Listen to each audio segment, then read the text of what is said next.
ফুটবলের রাজা Lionel Messi কিংবা পেলে ম্যারাডোনা হলেও স্কিলের রাজা একজনই। কোনো তর্ক ছাড়াই তিনি রাজা, নিঃসন্দেহে সেই ব্যক্তিটি নেইমার জুনিয়র। বল পায়ে রাজত্ব কায়েম করা নেইমার আবারও আলোচনায় এসেছেন তার স্কিল শো করে। সান্তোসের হয়ে স্কিল শো করে আলোচনার কেন্দ্রবিন্দুতে পরিণত হয়েছেন নেইমার। সান্তোসের হয়ে মাঠে নেমে গোল পাওয়ার দিনে নেইমার অদ্ভুত এক স্কিল দেখিয়ে প্রতিপক্ষকে বোকা বানিয়ে বল নিয়ে ছুটে গেছেন নেইমার দ্য সান্তোস জুনিয়র। এমন নেইমারকে যেন ভক্তরা খুঁজছিল।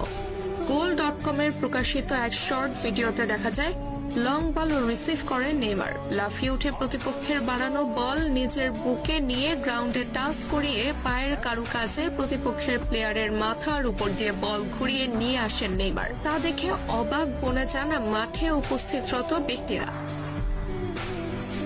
একজন ফুটবলার কতটা পারদর্শী হলে অন টাইমে এমন স্কিল শো করতে পারেন সেটি যেন আলোচনার বিষয়।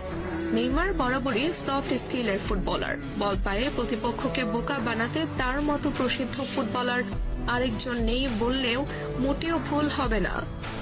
তবে এমন স্কিল ফুটবলারের সার্ভিস সান্তোস কতদিন নিতে পারবে